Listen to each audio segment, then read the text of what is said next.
Assalamualaikum warahmatullahi wabarakatuh. Saya Muhammad Reza Oktavian dengan NIM 21B 5050111121, matkul Pendidikan Pancasila bersama dosen Bapak Muhajir.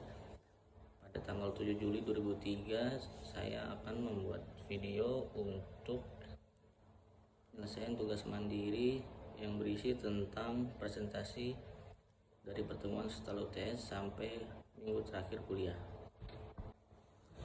Pada materi pertama yaitu 6 sumber hukum yang sesuai dengan Pancasila. Hukum adalah sistem yang terpenting dalam pelaksanaan atas rangkaian kekuasaan, kelembagaan, dan bentuk penyalahgunaan kekuasaan dalam bidang politik, ekonomi, masyarakat dalam berbagai cara dan bertindak sebagai perantara utama dalam hubungan sosial antar masyarakat terhadap kriminalisasi dalam hukum Pancasila. Hukum pidana yang merupakan cara negara dapat menuntut pelaku dalam konstitusi hukum menyediakan kerangka kerja bagi penciptaan hukum, perlindungan hukum hak asasi manusia, dan memperluas kekuasaan politik serta cara perwakilan mereka yang akan dipilih. Administratif hukum digunakan untuk meninjau kembali keputusan dari pemerintah. Sementara hukum internasional mengatur persoalan antara berdaulat negara dalam kegiatan mulai dari perdagangan, lingkungan, peraturan, atau tindakan militer sebagai contoh hukuman disiplin ringan. Secara umum, terlihat ada dua sumber hukum, yaitu sumber hukum dalam arti material dan formil. Pengertian hukum material adalah menerangkan perbuatan-perbuatan apa yang dapat dihukum serta hukuman-hukuman apa yang dapat dijatuhkan. Hukum material menentukan isi sesuatu perjanjian, sesuatu perhubungan, atau sesuatu perbuatan. Dalam pengertian hukum material ditujukan kepada isi peraturan. Sedangkan pengertian hukum formil menunjukkan cara mempertahankan atau menjalankan peraturan-peraturan itu, dan dalam perselisihan maka hukum formil itu menunjukkan cara menyelesaikan di muka hakim sebagai contoh hukum kebiasaan. Selain dilihat dari pengertiannya, hukum formil dan hukum material sebagai contoh hukum positif dapat dibedakan berdasarkan hal berikut ini. Perbedaan hukum formil dan material. Secara yuridis, sumber hukum terdiri dari sumber hukum formal dan material. Sumber hukum material ialah sumber hukum yang dilihat dari segi isinya. Misalnya, KUHP segi materialnya adalah pidana umum, kejahatan, dan pelanggaran. KUHP Perdata mengatur masalah orang sebagai subjek hukum, benda sebagai objek, perjanjian, perikatan, pembuktian, dan kadaluarsa sebagaimana fungsi hukum menurut para ahli. Sumber hukum yang menentukan isi suatu peraturan atau kaidah hukum yang mengikat setiap orang. Sumber hukum material berasal dari perasaan hukum masyarakat, pendapat umum, kondisi sosial ekonomi, sejarah, sosiologi, hasil penelitian ilmiah, dan perkembangan nasional. Dalam kata lain, sumber hukum material adalah faktor-faktor masyarakat yang mempengaruhi penentuan pembentukan hukum, pengaruh terhadap pembuat keputusan hakim, dan sebagainya. Sumber hukum material ini merupakan faktor yang mempengaruhi materialisasi dan aturan-aturan hukum atau tempat dari mana materi hukum itu diambil untuk membantu pembentukan hukum. Sebagai contoh hukum yang mendidik, dan faktor tersebut adalah faktor ideal dan faktor kemasyarakatan. Faktor ideal adalah patokan-patokan yang tetap mengenai keadilan yang harus ditaati oleh para pembentuk ataupun para pembentuk hukum yang lain dalam melaksanakan tugasnya. Faktor kemasyarakatan adalah hal-hal yang benar-benar hidup dalam masyarakat dan tunduk pada aturan-aturan yang berlaku sebagai petunjuk hidup masyarakat yang bersangkutan. Struktural ekonomi dan kebutuhan-kebutuhan masyarakat antara lain kekayaan alam, susunan geologi, perkembangan perusahaan, dan pembagian kerja. Kebiasaan yang telah membaku dalam masyarakat telah berkembang dan dapat tingkat sebagai aturan tingkah laku yang tetap. Hukum yang berlaku, tata hukum negara-negara lain, keyakinan tentang agama dan kesusilaan. Materi berikutnya adalah penegakan hukum adalah proses yang dilakukan sebagai upaya untuk tegaknya norma-norma hukum secara nyata sebagai pedoman perilaku dalam kehidupan bermasyarakat dan bernegara. sebagaimana ditegaskan dalam Undang-Undang Dasar 1945 Pasal 1 Ayat 3, yaitu negara Indonesia adalah negara hukum. Selain itu, masyarakat akan tetap menjadikan hukum sebagai suatu tindakan etis dalam berperilaku yang baik dan berbangsa dan bernegara. Dengan demikian, penyimpangan hukum dengan melibatkan aparat penegak hukum akan berkurang, dan masyarakat pun tidak akan berani main-main atau memutarbalikan hukum yang ada. Sebaliknya, jika penegak hukum sudah kehilangan hati nurani dalam menegakkan hukum, maka masyarakat pun akan mencari celah sebagai peluang untuk melakukan pelanggaran hukum dengan melibatkan penegak hukum. Hukum yang menjadi panglima dalam kehidupan bernegara akan dikesampingkan oleh oknum-oknum penegak hukum. Sumpah jabatan akan terjual pada nafsu pemenuhan kebutuhan kepentingan pribadinya. Institusi tidak lagi memiliki kekuatan untuk mengontrol dan mengawasi anggotanya. Akibatnya, legitimasi institusi hanya akan menjadi tunggangan dalam melakukan tindakan pelanggaran hukum. Institusi tidak lagi memiliki kemampuan untuk memberdayakan para penegak hukumnya dalam menjalankan tugas dan tanggung jawab sebagai penjamin tegaknya keadilan di tengah-tengah masyarakat. Sudah bukan rahasia lagi bahwa penegakan hukum di Indonesia sudah sangat memprihatinkan. Bahkan anehnya, oknum-oknum tersebut menjadi tidak jerat untuk terus melanggar hukum, dan secara tidak langsung akan membuat mereka menjadi sangat terlatih untuk menyiasati jika terjadi pelanggaran-pelanggaran hukum yang dilakukannya. Malah sebagian besar anggota kini telah terlatih benar bagaimana cara mempengaruhi proses hukum yang berjalan agar ia dapat terlepas dari jerat hukum. Sehingga tidaklah mengherankan jika masyarakat pun begitu banyak yang kita temukan tidak patuh pada hukum. Sekarang ini hukum hanya tegas kepada mereka yang tidak berdaya. Begitu banyak orang yang dihukum bukan karena kesalahan yang dibuat, sementara mereka yang jelas-jelas bersalah bisa lenggang kangkung. Sekali lagi, asal banyak punya para backing, penguasa, banyak petinggi pada tingkat industri yang sedang memprosesnya, bahkan elit negeri ini pun seringkali berada di baliknya. Semuanya itu pasti karena adanya stimulus materi walaupun dengan berbagai macam variasinya. Jadi sebenarnya para petinggi-petinggi itulah yang telah mengoyak-ngoyak wibawa hukum di negeri kita. Secara terselubung, sebenarnya mereka telah melibatkan diri dengan memanfaatkan amanah yang diberikan rakyatnya kepadanya dan menjadi bagian dari mafia hukum itu sendiri.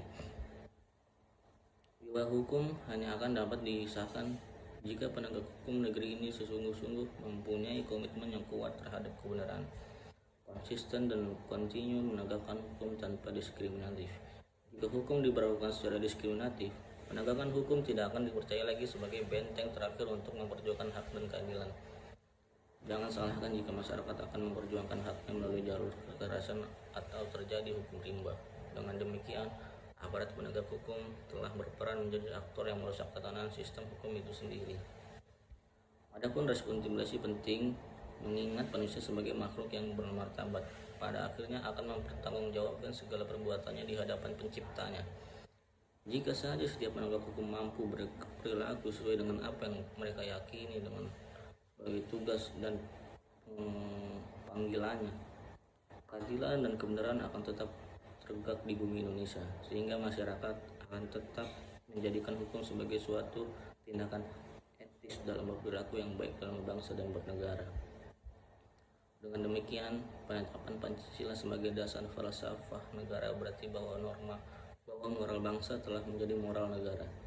Hal ini berarti bahwa moral Pancasila telah menjadi sumber tertib negara dan sumber tertib hukumnya, serta jiwa seluruh kegiatan negara dalam segala bidang kehidupan. Jelaslah hal ini membawa konsekuensi bahwa negara termasuk di dalamnya lembaga-lembaga negara yang lain dalam melaksanakan tindakan apapun harus dipertanggungjawabkan secara hukum. Karena itu, setiap tindakan harus berdasarkan hukum yang bermoral Pancasila, sehingga konsekuensinya hukum menjadi panglima demi terciptanya masyarakat Indonesia yang membuat kedudukan dan hak yang sama di hadapan hukum. Sebenarnya permasalahan hukum di Indonesia disebabkan oleh dua hal yang paling dominan, yaitu inkonsistensi penegakan hukum oleh aparatnya dan investasinya kekuasaan di belakang layar. Inkonsistensi penegakan hukum terus-menerus selama puluhan tahun akan berdampak pada sikap masyarakat yang apatis bila mereka tidak tersangkut paut langsung dengan masalah yang terjadi. Namun bila mana mereka sendiri yang tersangkut dalam suatu masalah, tidak jarang mereka akan memanfaatkan inkonsistensi penegakan hukum tersebut. Oleh sebab itu, penegakan hukum di Indonesia sampai dengan saat ini selalu mendapat sorotan yang amat tajam dari seluruh lapisan masyarakat. Semua proses pidana itulah yang paling banyak mendapat sorotan dari masyarakat karena menyangkut perampasan kemerdekaan seseorang. Kita ketahui bersama betapa banyaknya ketidakadilan di hukum di negeri yang dipertontonkan oleh aparat penegak hukum. Materi berikutnya yaitu Pancasila sebagai falsafah atau pandangan hidup bangsa Indonesia yang pada hakikatnya merupakan nilai yang menjadikan Pancasila sebagai sumber dari segala penjabaran norma hukum, norma moral, dan norma kenegaraan. Norma kenegaraan yang dimaksud salah satunya adalah etika politik, asas legalitas atau legalitas hukum yang dijalankan sesuai dengan hukum yang berlaku, disahkan dan dijalankan secara demokratis, dilaksanakan berdasarkan prinsip-prinsip moral atau tidak bertentangan dengan moral yang berlaku. Maka keadilan dalam hidup bersama harus sesuai dengan sila kelima Pancasila, yaitu keadilan sosial bagi seluruh rakyat Indonesia. Keadilan sosial merupakan tujuan dari kehidupan negara. Segala kebijakan, kekuasaan, dan kewenangan dalam penyelenggaraan negara harus berdasarkan hukum yang berlaku. Contohnya adalah kebijakan harga bahan bakar minyak atau BBM, tarif dasar listrik, tarif telepon, kebijakan ekonomi mikro dan makro, serta reformasi infrastruktur politik harus didasarkan legitimasi hukum, demokrasi, dan moral.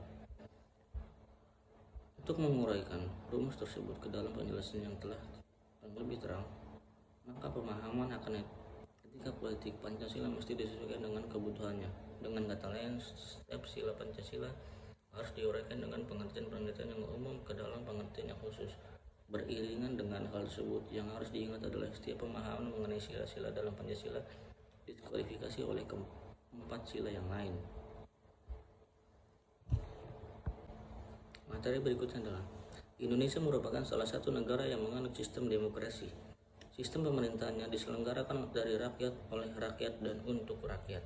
Demokrasi tercermin dari terselenggaranya pemilihan umum, pemilu. Indonesia sudah menyelenggarakan pemilu untuk memilih presiden dan wakil presiden secara langsung. Sebagai bentuk pemerintahan, demokrasi bertolak belakang dengan monarki. Dalam sistem monarki, pemerintahan dipegang oleh raja atau kaisar. Sistem demokrasi juga berbeda dengan oligarki. Dalam pemerintahan, oligarki kekuasaan dipegang oleh beberapa orang. Beberapa badan demokrasi yang mereka bentuk yakni majelis banyak ditiru di negara-negara demokrasi, salah satunya Indonesia. Demokrasi mengizinkan warganya berpartisipasi baik secara langsung atau melalui perwakilan dalam pengurusan, pengembangan, dan pembuatan hukum. Karena demokrasi yang dihasilkan oleh revolusi Prancis hanya menguntungkan kaum borjuis dan menjadi tempat tumbuhnya kapitalisme. Kemudian diikuti oleh maklumat pemerintah pada 3 November 1945 yang berisi tentang seruan untuk mendirikan partai-partai politik di Indonesia. Materi berikutnya adalah asal demokrasi. Dari zaman Yunani kuno hingga sekarang, definisi kata demokrasi telah mengalami perubahan. Menurutku sebagian besar ilmuwan politik, istilah demokrasi mengacu pada pemerintahan yang dipilih oleh rakyat baik secara langsung maupun representasi perwakilan. Pengertian demokrasi adalah, menurut Encyclopedia Britannica, demokrasi adalah secara harfiah dikuasai oleh rakyat. Demokrasi berasal dari bahasa Yunani demokratia yang berasal pemerintahan rakyat. Demokrasi berasal dari kata demos yang artinya manusia dan kratos yang artinya pemerintahan. Sejarah singkat demokrasi, pemerintahan dengan demokrasi yang telah dikembangkan sejak lama oleh orang Yunani kuno di kota Athena. Mereka mengumpulkan semua orang yang merupakan warga negara suatu area, tetapi tidak termasuk budak, wanita, orang asing, dan anak-anak yang tidak mempunyai hak pilih. Majelis akan berbicara tentang jenis hukum yang diinginkan dan dipilih oleh warga negara. Dewan akan menyarankan undang-undang, semua warga negara diizinkan di majelis. Demokrasi di abad pertengahan. Pada abad pertengahan ada banyak sistem di mana ada pemilihan meskipun hanya beberapa orang yang dapat bergabung pada saat ini. Setelah reformasi Glorious pada 1688, Bill of Rights Inggris membuat parlemen lebih kuat. Kemudian penguasa menjadi simbol saja dan tidak memiliki kekuatan nyata.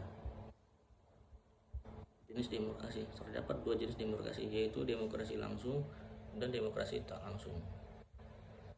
Pemilihan. Istilah demokrasi selalu identik dengan pemilihan. Setelah orang yang mengadakan pemilihan, calon yang menang ditentukan. Cara ini yang dilakukan bisa sederhana, yaitu kandidat dengan suara terbanyak akan terpilih.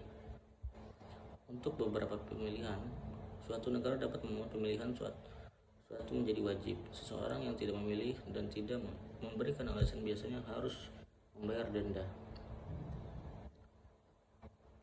Negara-negara yang tidak menerapkan demokrasi adalah Saudi Arabia, Myanmar, dan Korea Utara.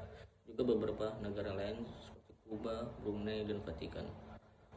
Penerapan demokrasi sejak Perang Dunia II, negara-negara di dunia telah menerima gagasan demokrasi. Namun demikian, tidak semua negara di dunia menerapkan demokrasi dalam pemerintahnya. Sekian video tugas mandiri presentasi saya. Kurang lebihnya mohon maaf. Wassalamualaikum warahmatullahi wabarakatuh.